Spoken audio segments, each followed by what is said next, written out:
से क्या ही बवाल गाना रिलीज किया जा रहा है अरविंद अकेला उर्फ कल्लू और डिम्पल सिंह का। आप सबको बता दें कि मीरा म्यूजिक भोजपुरी चैनल से बहुत ही गजब का और बवाल गाना रिलीज किया जा रहा है। इस गाने का नाम रखा गया है सड़िया गुलबिया। बहुत ही खूबसूरत गाना है और इस गाने को अरविंद अकेला उर्फ कल्लू और वह साथ में शिल्पी राज ने ड्यूट किया है गाने में। म्यूजिक जो है वो आपके प्रियांशु सिंह का ही है और जो लिरिक्स राइटर है वो प्रिंस प्रियदर्शी हैं। और इस गाने में आप सभी को कल्लू के साथ दिखेंगे डिम्पल सिंह। और इस गाने को आप सभी बीच में 13 अक्टूबर को सुबह 6:15 पर रिलीज किया जा रहा है। बहुत ही खूबसूरत और बवाल गाना है और ये मीरा म्यूजिक भोजपुरी चैनल से रिलीज किया जाएगा, जो कि म्यूजिक डायरेक्टर प्रियांशु सिंह का है।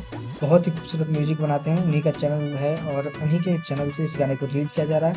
तो आप इस गाना को जरूर देखिएगा। तब तक के लिए इतना ही, मिलते हैं किसी और नए एपिसोड के साथ। तब तक के लिए बाय, जय हिंद, जय